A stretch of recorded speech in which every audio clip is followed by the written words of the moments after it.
வணக்கம் நண்பர்களே, விஜயபிரயாக் பேசுகிறேன். எல்லாருக்கும் மிகப்பெரிய கனவு பணக்காரன் ஆகிறது, ரைட்?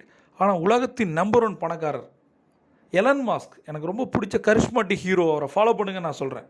அவர் சொன்ன சில விஷயங்கள் என்னை இன்ஸ்பயர் பண்ணிச்சு. அதை நான் ஷேர் பண்ணணும்னு நினைக்கிறேன். முதல் விஷயம், படிங்க அப்படின்னு சொல்கிறாரு.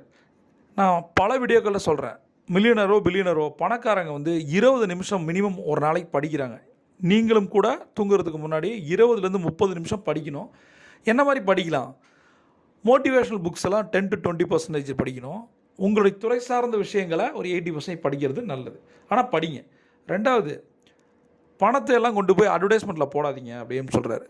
நம்மளுடைய ப்ராடக்ட்டு குவாலிட்டியை இன்க்ரீஸ் பண்ண தான் பணம் யூஸ் ஆகுது, அட்வர்டைஸ்மெண்ட் பண்ணுறதுக்கு இல்லை அப்படிங்கிறது எலன் மாஸ்க், ரைட்டா? நான் உங்கள்கிட்ட கேட்குறேன், நிறைய அட்வர்டைஸ்மெண்ட் பண்ணுறோம், ஆனால் நம்மளோட ப்ராடக்ட் சர்வீஸில் நிறைய ஓட்டைகள் இருக்குது. எப்படி நம்ம ஜெயிக்க முடியும்? அதனால் அந்த அட்வர்டைஸ்மெண்ட் பண்ண வச்சுருக்கிற காசை தூக்கி ப்ராடக்டோட R&Dக்கோ அதை டெவலப் பண்ணுறதுக்கோ நம்ம போகிறது நல்லது. அடுத்த விஷயம், எவ்வளோ நேரம் நம்ம ஒரு நாளைக்கு தூங்குகிறோம்? எலன் மாஸ்கோட ஸ்டோரியில் ரொம்ப பிடிச்சது, அவர் 3 நாள் ஸ்பேஸ் எக்ஸ் உங்களுக்கு தெரியும், ப்ளஸ் டெஸ்ட்லாம் தெரியும். இதில் ஒரு 3 நாள் இருப்பார், அதில் ஒரு 3 நாள் இருப்பார். நிறைய நேரம் அவர் ஆஃபீஸ்லேயே படுத்து தூங்குவேன் அப்படின்னு சொல்கிறார். மினிமம் ஒரு ஆண்டர்ப்ரனர் 100 மணி நேரமாவது ஒர்க் பண்ணணும் அப்படின்னு சொல்கிறார். அடுத்த விஷயம், ரிஸ்க்கு தான் சக்ஸஸ் அப்படின்னு சொல்கிறார். வாழ்க்கையில் நீங்கள் ரிஸ்க் எடுக்கிறேன்னா ரிஸ்க் தான் உங்கள் வாழ்க்கையாக மாறும் அப்படின்னு சொல்கிறார். அதனால் கால்குலேட்டிவ் ரிஸ்க் எடுக்கணும். ரிஸ்க் எடுக்காமல் ஜெயிக்கவே முடியாது. அடுத்த விஷயம், கம்ப்ளைண்ட் பண்ணுறதை நிறுத்திட்டு புதுசாக ஏதாவது க்ரியேட் பண்ணுங்கள். அவர் ஒரு விஷயம் பண்ணியிருக்காரு. டிராஃபிக்கு நம்ம கம்ப்ளைண்ட் பண்ணுவோம்ல, கர்ஸ் பண்ணுவோம், ஐயோ டிராஃபிக்காக இருக்குது. நான் எல்லா ஊர்லேயும் டிராஃபிக்காக தான் இருக்கும் மண்டே மார்னிங். அதுக்காக என்ன பண்ணார், டனல் சிஸ்டத்தை கொண்டு வந்தார். அதற்காக போரிங் கம்பெனி ஒன்று ஆரம்பித்தார். மக்களை சீக்கிரமாக போகணும், டிராஃபிக் இல்லாமல் போகணும். நீங்கள் யோசிங்க, ஒரு சேலஞ்சஸ் இருக்குது அப்படின்னா தான் அதில் தான் நம்ம பெனிஃபிட் அடைய முடியும், சரியா? ஆப் டாக்ஸி வந்ததுலேருந்து எல்லாமே, ஒருத்தர் டிக்கெட் கிடைக்கல, அவர் ரெட் பஸ் ஆரம்பித்தார், சரியா? ஓலாவோட ஓனர் இறக்கி விடப்பட்டார் கார்லேருந்து, ஒரு ஓலாவை ஆரம்பித்தார். அப்போ ஏதாவது ஒரு சேலஞ்சஸ் இருக்குது. நீங்கள் யோசிங்க, உங்களுக்கு முன்னாடி என்ன பிஸ்னஸ் ஆப்பர்ச்சுனிட்டி இருக்குன்னு. பிஸ்னஸை தேடாதீங்க, சேலஞ்சஸை தேடுங்க. மக்களுக்கு என்ன கஷ்டப்படுறாங்க, அதை கம்மி விலையில் என்ன கொடுக்க முடியும், புதுசாக என்ன கொடுக்க முடியும்னு யோசிக்கும் போது உங்களாலையும் சக்ஸஸ் பண்ண முடியும். அடுத்தது, இன்வெஸ்டர்ஸ் ரொம்ப ரொம்ப முக்கியம் அப்படிங்கிறது. இன்வெஸ்டர்ஸ் எப்படி பார்க்கணும்? உங்களுடைய ஸ்டேக் ஹோல்டர்ஸை உங்களோட ஃபேமிலி மாதிரி பாருங்கள் அப்படின்றது.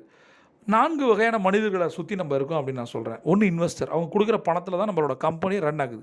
2வது வெண்டர்ஸ், நமக்கு ப்ராடக்ட் சப்ளை பண்ணுறவங்க. 3வது நம்மளுடைய கஸ்டமர்ஸ். 4வது நம்மளுடைய ஸ்டாஃப்ஸ்.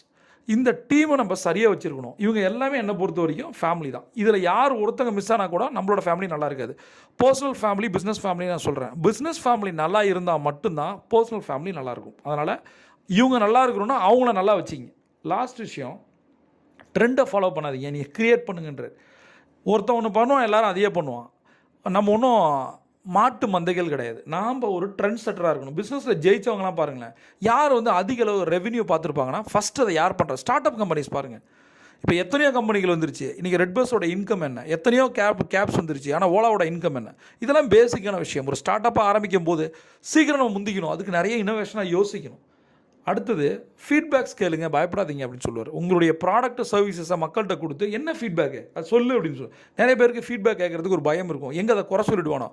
நாம் நம்மளோட ப்ராடக்ட்டை கொடுக்குறோம், சர்வீசஸ் கொடுக்குறோம், இதில் என்ன நிறை குறைகள் இருக்குது, அதை என்ன மாற்றிக்கணும் அப்படின்னு நம்ம என்னைக்கு யோசிக்கிறோமோ, அதை மக்கள்கிட்ட கேட்குறோமோ, நம்ம ஜெயிக்க ஆரம்பிச்சோன்னு அர்த்தம். லாஸ்ட் ஒன்று, என்ன நமக்குள்ள நல்ல விஷயம் இருக்குதுன்னு பாருங்கள். மெயினாக திரும்ப அவர் சொல்கிறது, மக்களுக்கு ஏதாவது செய்யுங்க, சேரிட்டி மாதிரி பீப்புளுக்காக ஏதாவது செய்யுங்கன்னு சொல்கிறாரு. நாம் என்ன பண்ண போகிறோம்? இந்த 10 பாயிண்ட்ஸையும் எந்த அளவுக்கு எக்ஸிக்யூட் பண்ணணும். முதல்ல ஹெட்செட் போட்டு கேட்கணும், அதை நோட்ஸ் எடுக்கணும். அவர் சொல்கிறதுக்கும் நம்ம பண்ணுறதுக்கு என்ன டிஃப்ரென்ஸ், நாம் ஏன் இப்படி இருக்கோம்? ஒருவேளை கடனோடு இருக்கலாம், கமிட்மெண்ட்டோடு இருக்கலாம், கனவுகளோடு இருக்கலாம். இந்த விஷயங்களை எலன் மாஸ்கோடைய பாயிண்ட்ஸ் வச்சு எப்படி நம்ம மாற்றிக்க போகிறோம்? டவுட் இருந்தால் கமெண்ட்டில் கேளுங்க. பிரபஞ்சம் கொட்டி தர காத்திருக்கு. நீங்கள் ஒரு சாம்பியன். C on top.